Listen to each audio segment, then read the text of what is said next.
মৌসুমী বায়ুর প্রভাবে দেশের কয়েক জেলায় টানা বৃষ্টিতে জলাবদ্ধতা সৃষ্টি হয়েছে। পানিতে ডুবে আছে চট্টগ্রামের নিম্নাঞ্চল। বরিশাল, কক্সবাজারেও জলাবদ্ধতা দেখা দিয়েছে। চরম ভোগান্তিতে পড়েছেন শ্রমজীবী ও খেটে খাওয়া মানুষ। Innovation for smarter life.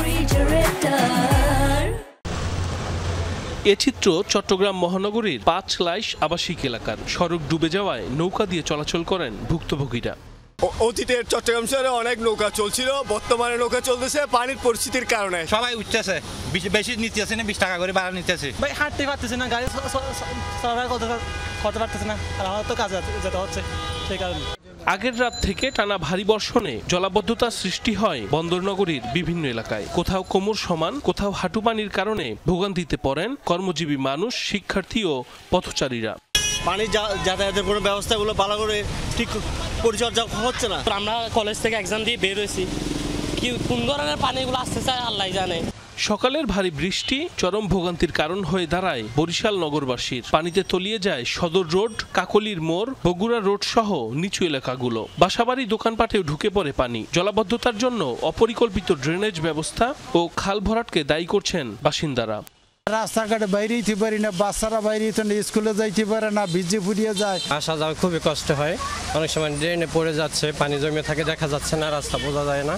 বৃষ্টিতে ঝালকাঠি শহরের চাঁদকাঠি, বাঁশপট্টি রোড সহ বিভিন্ন এলাকায় দেখা দেয় জলাবদ্ধতা। এতে চরম দুর্ভোগে পড়েন পৌরসভার বাসিন্দারা। টানা বর্ষণে ভোগান্তির সৃষ্টি হয়েছে নোয়াখালী শহরের বিভিন্ন এলাকাগুলোতেও। এদিকে বৃষ্টিতে কক্সবাজার টেকনাফ মেরিন ড্রাইভ সড়কের ক্ষতিগ্রস্ত স্থানগুলোতে মেরামতের কাজ শুরু করেছে সেনাবাহিনী। সাইফ আহমেদ, যমুনা নিউজ। টানা বর্ষণে বরিশালে জলাবদ্ধতা পরিস্থিতি সৃষ্টি হয়েছে। আমরা একটু দেখে আসতে চাই এখনকার কি অবস্থা। সহকর্মী কাউসার হোসেন অপেক্ষা করছেন। কাউসার, এর আগের ঘন্টার সংবাদগুলোতে আমরা দেখছিলাম যে সদর রোড, কাকলের মোড় থেকে শুরু করে বেশ কিছু জায়গায় জলাবদ্ধতা সৃষ্টি হয়েছে। এখন কোন কোন এলাকায় পানি জমে আছে আর জনদুর্ভোগ কতটা বেড়েছে জানাবেন। বৃষ্টি বেলা ১২টার পরে আর ভারী বৃষ্টি হয়নি, এবং ভারী বৃষ্টি না হওয়ার কারণে যে সকাল 10টা থেকে বেলা 12টা পর্যন্ত যে ৯০ মিলিমিটার বৃষ্টি হয়েছিল, সেই কারণে কিন্তু বেশ কিছু সড়কে, মানে যে প্রধান প্রধান সড়কগুলো রয়েছে, সদর রোড, বগুড়া রোড, কালীবাড়ি রোড, কাকুলির মোড়, নবগ্রাম রোড, বটতলা, কিন্তু সদর রোড এবং কাকুলির মোড় বা বগুড়া রোডের পানি নামতে শুরু করেছে। এর মধ্যে ৮০% পানি নেমে গেছে। তবে এখন যে সড়কটিতে দাঁড়িয়ে আছে, এটি বটতলা থেকে হাতেমালি কলেজ চৌমাথা, অর্থাৎ নবগ্রাম সড়ক বলা হয় এই সড়কটিতে।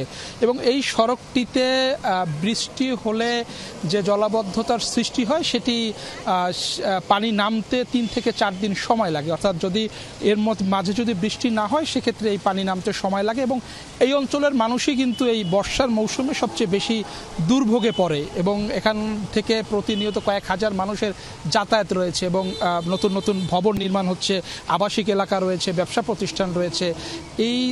এই সংশ্লিষ্ট যারা রয়েছে, তারা কিন্তু ভোগান্তিতেই পড়েন, এবং তারা বছরের পর বছর দাবি জানিয়ে আসছে যে যাতে এই সড়কটি মেরামত করে বা এখান থেকে যে পানিটি জমে, সেই জলাবদ্ধতা যাতে নিরসন করা হয়। এবং এই সড়কটিতে পানি জমার সবচেয়ে বড় কারণ হলো যে এই সড়কের পাশে একটি খাল ছিল, যেটি নবগ্রাম খাল হিসেবে পরিচিত, এবং এই খালটি কয়েক বছর আগে ভরাট করে ড্রেনে রূপান্তর করা হয়েছিল, এবং এর ফলেই কিন্তু এখানে প্রতি বছর বৃষ্টি হলেই পানি জমছে।